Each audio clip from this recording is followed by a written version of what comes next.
Dehu road येथील Thomas colony परिसरात प्रेमाच्या त्रिकोणातून एका अल्पवयीन मुलाचा खून झाल्याची घटना 2 दिवसांपूर्वी घडली होती। खून झालेल्या मुलाचा चुलत भाऊ देखील या घटनेमध्ये जखमी झाला होता।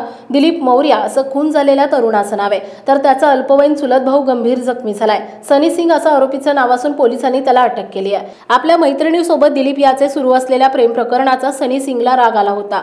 त्यावरून त्याने बुधवारी रोजी 10:30च्या सुमारास दिलीप याला थॉमस कॉलनी येथील मोकळ्या मैदानात बोलावून घेतलं।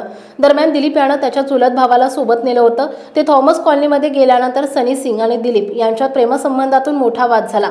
त्यातून सनी सिंग याने दिलीप याच्या गळ्यावर चाकूने वार केला, त्यावेळी त्याच्या चुलत भावावरही वार केला। घटनेची माहिती मिळताच देहू रोड पोलिसांनी घटनास्थळी धाव घेतली। दिलीप याने नुकतीच 10वीची परीक्षा दिली होती, तर आरोपी सनी सिंग हा खासगी कंपनीत कामाला आहे। पुण्यातील देहू रोड येथील थॉमस कॉलनीमध्ये राहणाऱ्या 17 वर्षीय दिलीप मौर्या याची धारदार चाकूने हत्या झाली होती आणि त्याच्या चुलत भावाच्या पोटात वार करून गंभीर जखमी केल्याची घटना देहू रोड पोलीस स्टेशन परिसरात उघडकीस आली।